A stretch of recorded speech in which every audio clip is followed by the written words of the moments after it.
பரமசிவன் சக்தியை ஓர் பாதியில் வைத்தார். அந்த பரமகுரு ரெண்டு பக்கம் தேவியை வைத்தார்.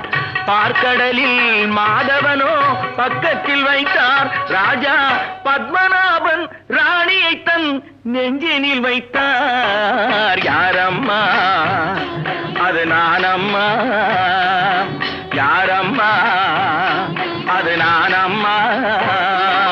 பாலக்காட்டு பக்கத்திலே ஒரு அப்பாவி ராஜா, அவர் பழக்கத்திலே குழந்தையை போல் ஒரு அம்மாண்டி ராஜா. பாலக்காட்டு ராஜாவுக்கு ஒரு அப்பாவி ராணி, அவர் சேலை கட்டு